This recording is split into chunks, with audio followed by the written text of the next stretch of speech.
Aujourd'hui, on a une grande question pour toi. Est-ce que tu te sens en santé? Puis, qu'est-ce que ça veut dire pour toi exactement être en santé? Mais aujourd'hui, Vincent va nous partager sa vision, sa propre définition de la santé, puis il va aussi nous partager 4 grandes questions à se poser régulièrement pour conserver un bon état de santé et un bon niveau d'énergie.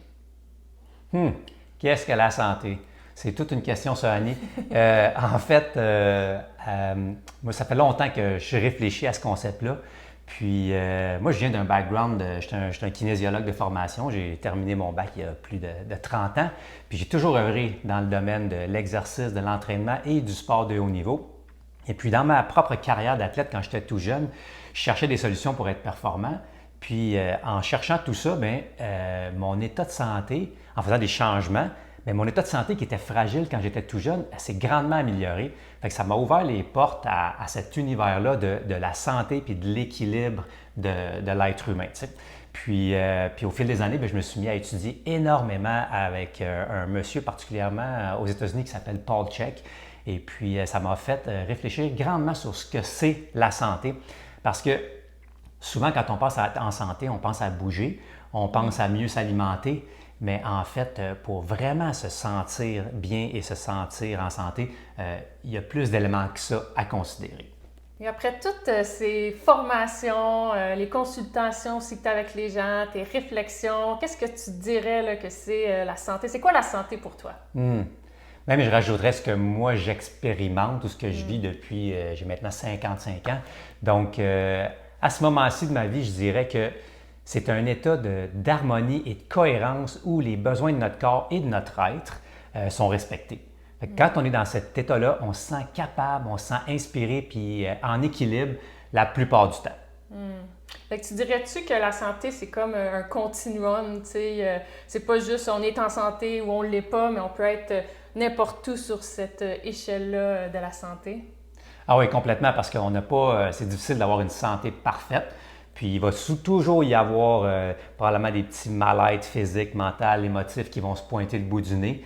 Mais l'important, c'est notre capacité. Quand on est en santé, en fait, on a la capacité d'être résilient, puis on a la capacité de faire face aux défis que la vie met sur notre chemin. Puis aussi, on a l'énergie et l'inspiration nécessaires pour aller en direction de nos rêves, pour s'accomplir et également, justement, faire face aux défis de la vie qui sont nombreux et qui vont se pointer et qui vont arriver dans nos vies, c'est inévitable. Oui, qui sont toujours présents. Oui, complètement. Parlant des défis de la vie, on est nombreux à certains moments d'avoir perdu cette santé-là, qu'on sentait qu'au niveau de l'échelle, là, c'était pas facile, puis on avait de la difficulté à faire face à ces défis-là de la vie. Peux-tu nous expliquer qu'est-ce qui se passe dans ce temps-là chez un être humain quand c'est difficile comme ça? De ce que je perçois, moi, c'est un être humain, c'est multidimensionnel. Fait qu'on a cette dimension-là physique, qui est notre corps physique, notre physiologie. On a une dimension émotive, on vit plein d'émotions. On a une dimension mentale, on a un flux de pensées qui n'arrête pas dans notre tête. Et puis, on a aussi une dimension qu'on pourrait appeler spirituelle ou existentielle, qui est à propos du sens de la vie, de notre place dans cette vie-ci, puis même qu'est-ce qu'on fait sur cette planète-là. Fait que toutes ces dimensions-là vont venir avec leur questionnement, puis là, peuvent nous générer du stress un peu. Puis la dimension physique, notre corps physique, c'est lui qui va ressentir toutes ces sources de stress-là ou tout ce flux de pensées et d'émotions qu'on vit. Ça se reflète dans le corps, tout ça. Puis à un moment donné, c'est ça qui se passe, c'est que si on n'a pas les ressources énergétiques nécessaires pour faire face à tout ça, c'est là où on se met à perdre pied, puis à se sentir fatigué, puis à se sentir qu'on n'a plus la capacité de faire face à ce qui se passe dans notre vie. Oui, c'est vraiment intéressant ce que tu dis. Puis moi, ce qui me marque à travers ça, puis on pourra en reparler dans une autre vidéo, mais c'est cette idée de la sommation des stress, comment tous les stress peuvent s'accumuler. Des fois, quand on pense à stress, on pense à la sphère de notre vie qui nous cause le plus de difficultés, mais ça, c'est juste une sphère. Après ça, il y en a plusieurs autres qui peuvent s'accumuler, mais ça, c'est tout un autre sujet, on pourrait y revenir. Oui, complètement. Mais tu sais, juste pour le toucher brièvement, tu sais, on peut vivre du stress physique, tu sais, si on manque d'exercice ou si on en fait trop. On peut vivre un stress alimentaire si on mange, si on s'alimente pas bien. On peut vivre des stress relationnels, des stress financiers. On peut vivre un stress tu sais, des fois quand on a une genre de crise existentielle, ben là aussi, ça va nous générer des stress. Fait que quand on accumule tout ça, ben, effectivement, ça peut devenir beaucoup. Puis plus on se sent stressé, en fait, plus il faut prendre soin de soi, puis il faut se générer de l'énergie, ce qui va faire toute la différence pour maintenir notre équilibre. Fait que parlant d'énergie, ça fait un bon lien vers nos 4 grandes questions. Avant d'y aller avec les questions, parlons un peu de l'équilibre énergétique qui est important de créer. Oui. Si on veut être vraiment en santé puis prendre soin de soi, c'est important d'avoir ce concept-là en tête qu'il faut se générer autant d'énergie qu'on en dépense. Puis bien ça va se passer à travers nos habitudes de vie. Fait que dans nos habitudes de vie, celles de base, est-ce qu'on arrive à se générer de l'énergie pour être capable de faire face aux défis de la vie puis avancer dans la direction de nos rêves et objectifs? Première question, est-ce que je mange sainement? Oui, ça, c'est un pilier de base. On peut appeler ça notre sagesse alimentaire, en fait. Puis, il est crucial parce que c'est avec ce qu'on mange qu'on arrive à se générer de l'énergie. Puis, malheureusement, les statistiques le démontrent, 50 à 80 du panier d'épicerie d'un Nord-Américain est composé d'aliments transformés et ultra transformés.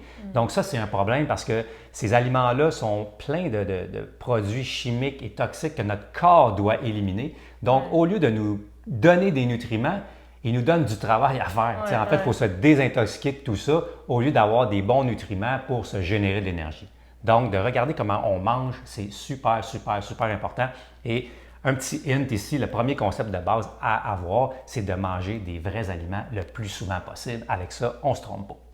Deuxième question, est-ce que je bouge suffisamment ou trop? Oui, fait que là, c'est toute la question du mouvement dans notre vie. Est-ce qu'on est en mouvement? Tu sais, chez ADN, chez Actif de Nature, on dit souvent bouger, c'est dans notre ADN. Fait qu'on est fait pour bouger les êtres humains, mais malheureusement, on passe de plus en plus de temps inactif, beaucoup assis devant des écrans. Donc, c'est une problématique qui peut s'installer parce que notre corps, quand on bouge, on pompe les fluides à travers notre corps. Ça a des multiples bénéfices mentaux, émotifs également. Sans parler de tous les bénéfices physiques, de maintenir notre masse musculaire, notre densité osseuse, tout ça. Donc, bouger, c'est super important. Maintenant, il faut bouger selon nos besoins. Fait que si on se sent complètement vidé d'énergie, d'aller faire un entraînement physique intense, un workout, c'est peut-être pas nécessairement la bonne solution. Fait qu'il faut apprendre à voir quelle forme de mouvement est importante pour nous à ce moment-ci de notre vie. Fait qu'il y a 2 choses avec l'exercice pour équilibrer notre niveau d'énergie. Soit qu'on bouge pas du tout ou pas assez, mais aussi ça se peut qu'on bouge trop. Fait que regarder un petit peu notre horaire d'exercice est vraiment une clé de la santé. Troisième question, est-ce que je dors suffisamment? Fait que là, on est dans le domaine de la régénération, dans le domaine de la récupération. Fait qu'un être humain, c'est fait pour dormir à peu près 8 heures par nuit pour être capable de se régénérer. Puis ce qui est intéressant avec le sommeil, c'est que aussi, ça on n'en parle pas souvent, mais il y a comme des périodes de sommeil. Puis autour de 10 heures le soir à 2 heures du matin, bien, il y a toute cette régénération physique, cette récupération physique qui se fait. Et entre 2 heures du matin et 6 heures du matin, c'est toute cette réparation, cette régénération plus mentale et émotive. Donc, super important d'avoir les deux pour être en équilibre et avoir suffisamment d'énergie. Et puis, bien, malheureusement, les statistiques le démontrent encore une fois. Présentement, un humain normal dort à peu près 6 heures à 6 heures et demie. Dans les années 70, c'était vraiment plus autour de 8 heures. Il y a une problématique avec les écrans, avec la lumière artificielle, tout ça. Donc, c'est important de regarder cet aspect-là aussi, puis d'aller se coucher idéalement autour de 10h, 10h30 au plus tard pour être capable de respecter nos cycles du sommeil et ce fameux cycle circadien qui est en lien avec la lumière du jour et notre sécrétion hormonale de cortisol et de mélatonine. Donc, le cortisol étant l'hormone de l'action et la mélatonine, l'hormone du sommeil et de la récupération puis ces 2 hormones-là, on doit préserver leur équilibre pour être en pleine santé. Quatrième question. Est-ce que ma vie est alignée sur ce qui compte vraiment pour moi? Oui, cette question-là est très importante parce que là, elle touche le domaine de notre vie intérieure, qui est tout aussi importante que notre vie extérieure. Fait que c'est le domaine de qu'est-ce qui est important pour nous, comment on veut vivre notre vie, de connaître nos valeurs, de savoir où on veut mettre notre temps, de savoir à quoi on dit oui, à quoi on dit non. d'avoir des relations qui sont significatives pour nous également. Donc, est-ce qu'on a des relations et des amitiés avec des gens qui ont les mêmes valeurs que nous? Tout ça est extrêmement important à se poser comme question parce que quand on fait beaucoup de choses dans une journée avec lesquelles on n'est pas aligné, qui ne sont pas importantes pour nous et qui ne sont pas en ligne avec nos valeurs, ça va venir nous coûter beaucoup d'énergie. Puis ça peut être vraiment difficile à moyen et long terme. Donc, super important de prendre soin de cette dimension intérieure-là et de faire quelque chose qu'on aime à tous les jours et de viser à être en alignement avec ce qui compte le plus pour nous le plus souvent possible. Ouais, puis moi, quand je pense à ça, ça me fait penser à, tu sais, quand on s'alimente, on veut bien se nourrir. Puis là, c'est comme pour moi, vie alignée, c'est nourrir notre être, que les choses qu'on fait soient nourrissantes pour nous. C'est pas toujours 100% du temps, mais une grande majorité du temps, si on fait ça, c'est sûr que ça a une grande différence sur notre santé, notre niveau d'énergie. Complètement. Ça me fait penser au concept du I, we, all. Fait que de toujours être capable de prendre soin de soi en premier. Il n'y a rien d'égoïste ou d'égocentrique là. En fait, c'est vraiment notre premier job. C'est juste nous qui va pouvoir prendre soin de soi. Donc, puis quand on prend soin de soi comme ça, bien, on est capable d'être là après ça pour les autres et contribuer au tout finalement. Oui, parce que si on se vide d'énergie, bien là, on n'est plus capable d'être là pour les gens autour de nous, d'être dans des bonnes relations. Fait qu'il y a vraiment cet aspect. C'est sûr qu'il y a plein de nuances à travers ça, mais d'être capable de s'occuper de soi, prendre soin de soi, répondre à nos besoins qui sont multiples. Ouais. Tout à fait.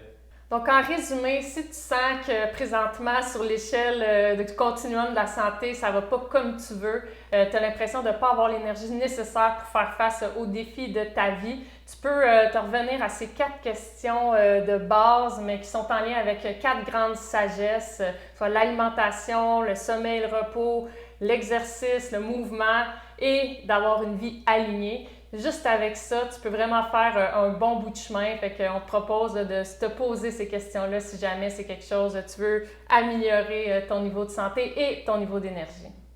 Et si tu as aimé cette vidéo, n'hésite pas à la partager. Clique sur le petit bouton j'aime et viens t'abonner à notre chaîne YouTube. Ça va nous aider à aider le plus de monde possible avec leur santé et leur énergie. Et également, si jamais tu veux une petite aide ou un petit coup de main de départ pour prendre ta santé en main, on a créé un guide gratuit qui s'appelle 4 actions simples et puissantes pour retrouver ton énergie d'avant. Tu peux venir télécharger ce petit guide-là. Il est tout à fait gratuit. Juste à cliquer sur le lien qui est dans la description de cette vidéo. À la prochaine!